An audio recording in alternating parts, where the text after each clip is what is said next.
فيديو بقى النهارده هنعمل فيه شويه شغل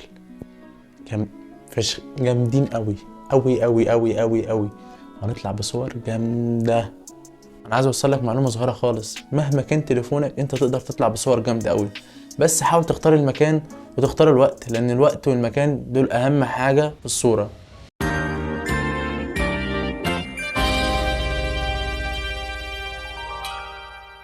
عاملين ايه؟ يا رب تكونوا بخير. اكلمك بقى النهارده عن شويه حاجات في الصور هيخليك تطلع بصور مش مستاهله يا باشا، ولا كاميرا ولا تتعب نفسك ولا اي حاجه.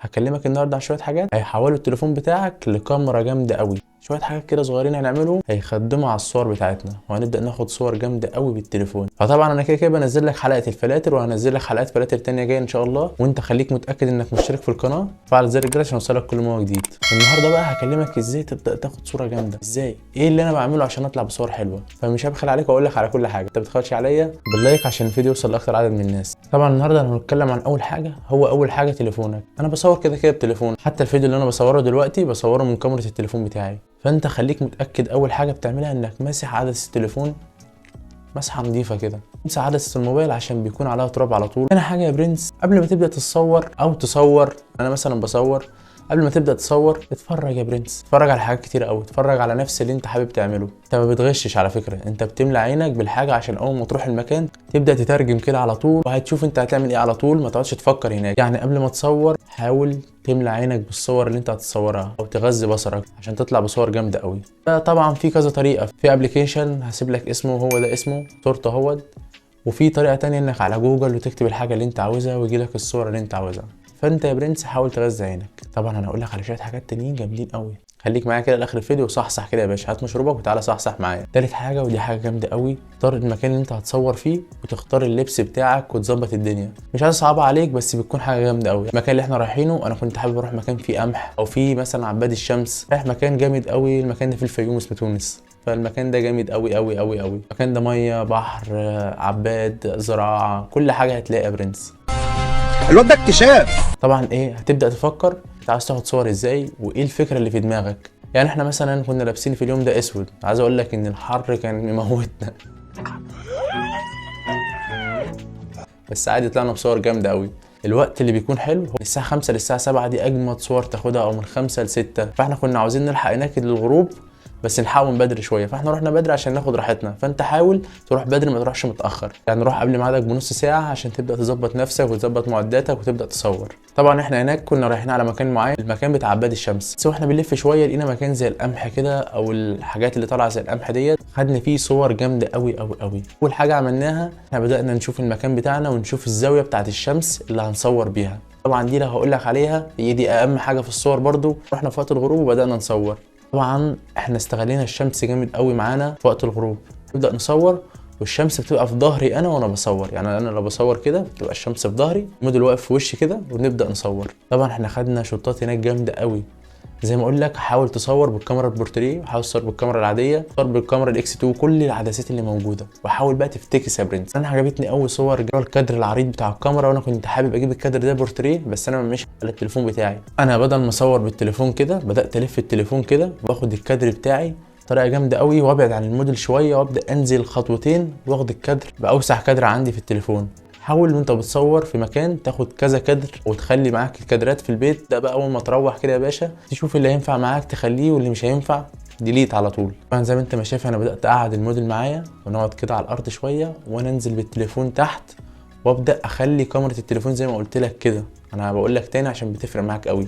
انا لو صورته كده هو على الارض فالصوره هتكون عاديه خالص، بس لو خدت الصوره من تحت هنا الصوره هتبقى جامده قوي قوي زي الصوره اللي انت شايفها كده بالظبط.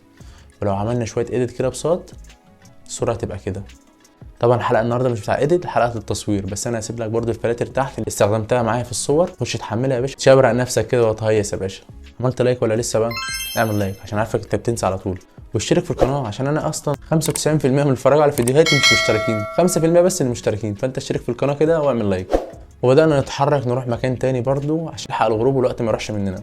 فبدأنا نروح مكان تاني وناخد صور فيه جامدة قوي، في طريق وشجر كده على جنب، فبدأنا نقف في نص الطريق وناخد الشجر على الجنب كده وناخد صور جامدة قوي. وفي نقطة مهمة قوي في التصوير معاك وانت بتصور، في مربع عندك بتبدأ تفعله من كاميرا التليفون. المربع ده لازمته ايه؟ عمرك ما سألت نفسك المربع ده لازمته ايه؟ المربع ده اهم حاجة برضو معاك في التصوير. طبعا في نقطة معينة قوي في المربع ده، ان انت بتبدأ تظبط الكادر بتاعك بالظبط، تبدأ تيجي موديل في النص وتصور، او تختار نقطة من اي نقطة على الجنب وتاخد بيها صورة زي الصورة دي كده بالظبط. يعني انا بخلي الموديل على نقطة من هنا، بخلي الكادر كله بتاعي واسع من هنا كده وباين فيه الخلفية، وسواعي برضو بخلي الموديل في النص واقسم الكادر بتاعي. فانت حاول تاخد صورة كده وكده وشوف الفرق بعد الايديت وخلي اللي تعجبك. طبعا ما تنساش برضو تاخد صورة بطريقة جامدة قوي كده وهو بيمشي معايا في التليفون. بتبدأ تظبط تاخد 30 صورة في كل ثانية، يعني بعد كل ثانية ياخد صورة، كل ثانية ياخد صورة ويجمعهم لك في ملف، وانت تبدأ تختار صورة منهم زي ما انت ما شايف كده. هو ده اللي انا بكلمك فيه. يعني مثلا بصور 10 صور كده او 7 صور على حسب ما انت عايز تصور، وبعد كده بتختار الصورة وتثبتها وتبدأ تعمل ايديت بس. وزي ما انت ما شايف كده احنا مشينا تاني برضو، رحنا بقى عند المكان وطلعنا منه بصور جامدة قوي قوي قوي قوي. هو عباد الشمس ده.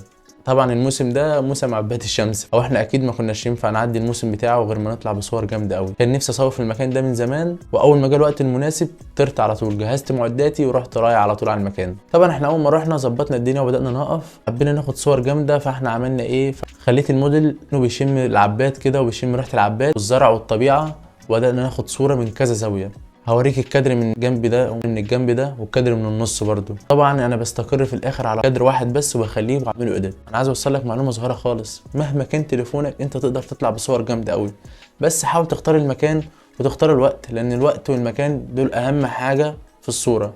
تعال اوريك بقى الصور اللي انا طلعتها من كاميرا التليفون قبل وبعد، ونشوف الايديت اللي احنا عملناه جامد ولا لا. طبعا انا هستنى رايك في الكومنتات.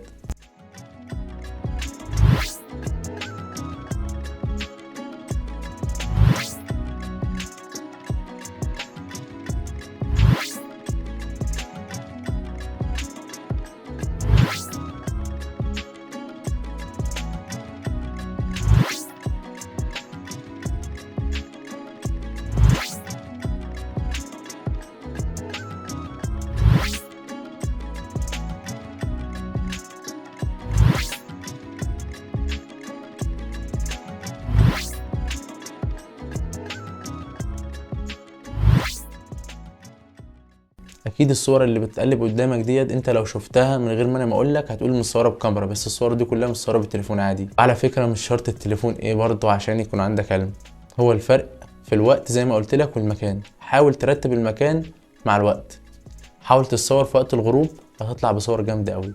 بس كده، يا رب الصور تكون عاجباك. هسيب لك الفلاتر في الوصف، هتنزل تحملها من غير اي حاجه وتستخدمها على صورك وتقول لي رايك في الصور اللي طلعت من التليفون. عايزك تنزل وتستغل كاميرا التليفون اللي معاك، تبدا تصور نفس الصور اللي انا صورتها، او انت برضه افتكس كده واعمل شويه صور جامدين قوي وحط عليهم الفلاتر اللي هسيبها لك في الوصف. وفي فلاتر تاني برضه على القناه، خش حملها جامده قوي وهيفرقوا معاك في صورك. وطبعا ما تنساش تعمل لي منشن على انستجرام، وهسيب لك لينك الانستجرام تحت هنا. سلام يا صاحبي.